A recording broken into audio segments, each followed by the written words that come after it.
నమస్తే ఫ్రెండ్స్, నా పేరు యుగంధర్.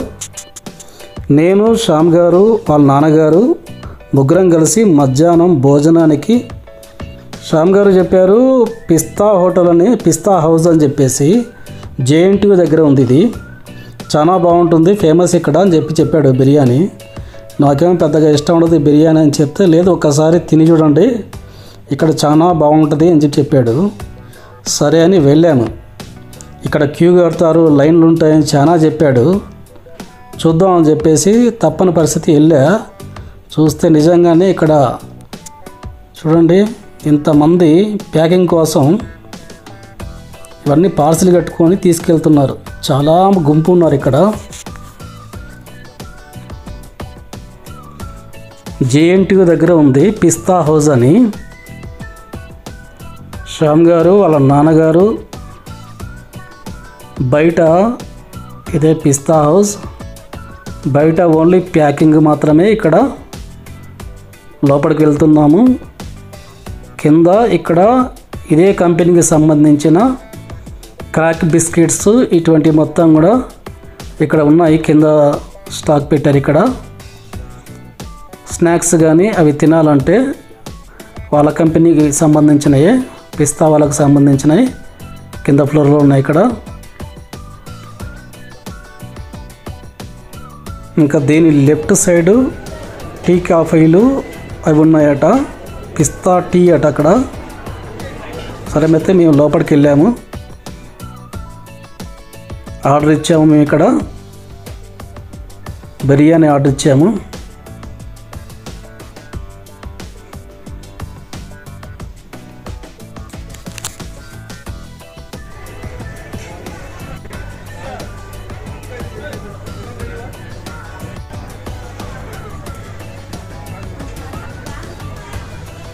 చాలామంది పబ్లిక్ వచ్చారు. మేము కరెక్ట్గా 12:30కి అట్లా వెళ్ళాము. బిర్యానీ పెడుతున్నారు చూడండి, పెద్ద కుండలో తీసుకొచ్చారు. అసలు ఒకటి సరిపోద్ది ముగ్గురికి అంత ఉంది. మేము 2 ఆర్డర్ ఇచ్చాము. అతన్ని అడిగాము 3 తెమ్మని చెప్తే అక్కర్లేదు 2 సరిపోతాయి మీకు అని చెప్పి తీసుకొచ్చారు. ఆ 2 చాలా ఎక్కువైనాయి. ఏ మాటగా మాట చెప్పాలి ఫ్రెండ్స్, బిర్యానీ మాత్రం సూపర్ ఉంది. ఫస్ట్ టైం నేనైతే బిర్యానీ మెచ్చుకుంటున్నా ఇక్కడ పిస్తా హౌస్లో. వీళ్ళందరూ వెయిటింగ్,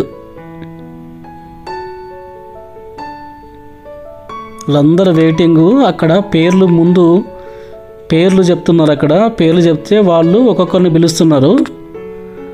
4-5 ఫ్యామిలీ పరంగా ఉంటే వాళ్ళందరినీ ఒకేసారి పిలుస్తారు. 2-3 అయితే సీట్లు ఏమంటే దొరుకుతాయి. నిజంగా నేనైతే ఆశ్చర్యపోయా చూసి. మేము తిన్న తర్వాత అయితే ఫుల్ పబ్లిక్ అసలు లైన్లు కట్టున్నారు. సరే మేము తినేసి కిందికి వచ్చాం ఫ్రెండ్స్. కిందికి వచ్చి అవి మొత్తం తిరిగాము, చూసాం మొత్తం ఎట్లా ఉందా ఏంటి అని చెప్పేసి ఆ షాపింగ్ వాళ్ళవి.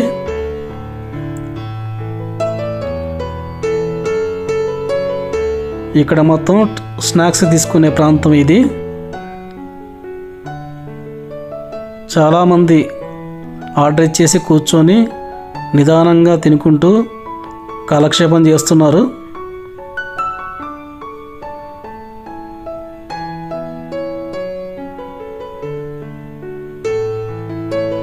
రకరకాల కేక్స్ ఉన్నాయి ఇక్కడ.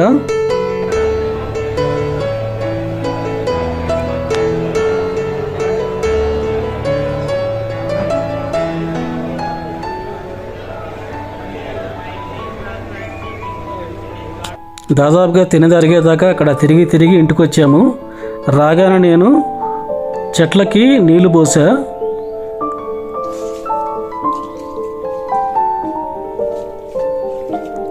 ఇది నెక్స్ట్ డే అన్నమాట. చెట్లకు నీళ్ళు పోసా మొత్తం.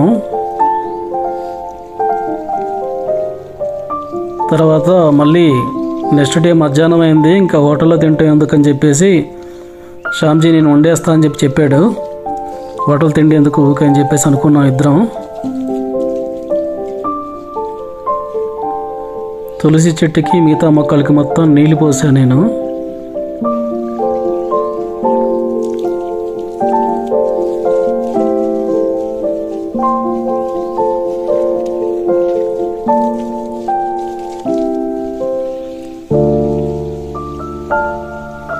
మొక్కలకి నీళ్ళు పోసి నేను లోపలికి వెళ్ళేసరికి శ్యామ్జీ వంట మొదలుపెట్టాడు. నేను తనకి ఉల్లిగడ్డలు కోసేసి, టమాటాలు కట్ చేసి, పచ్చిమిరపకాయలు ఇవన్నీ రెడీ చేసి పెట్టా.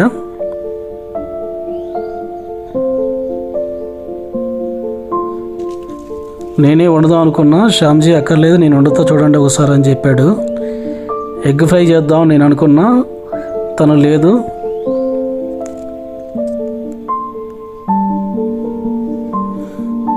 తను కాదు, నేను ఎగ్ టమాటా కర్రీ వండుతా అని చెప్పాడు.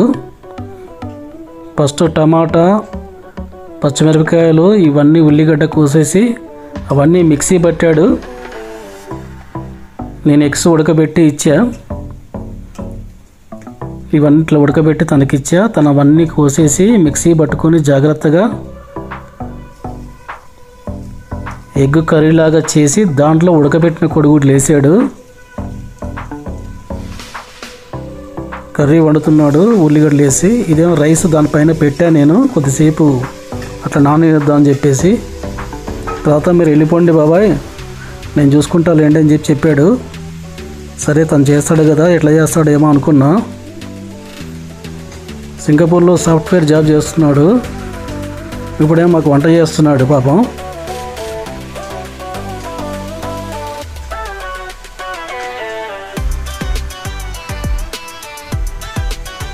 వంట మొత్తం పూర్తిగా వచ్చింది.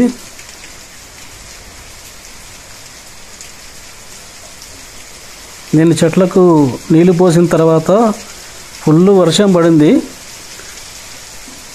చాలాసేపు నీళ్లు పట్టా నేను చెట్లకి. ఆ కొద్దిసేపటికే ఫుల్ వర్షం పడింది. ఈ వర్షానికి మేము శ్యామ్జీ వండిన వంటని వర్షానికి, ఈ చల్లదనానికి ఆస్వాదిస్తూ వేడి వేడి అన్నంలో ఎగ్ కర్రీ వేసుకొని తింటుంటే ప్రశాంతంగా హాయిగా ఉంది.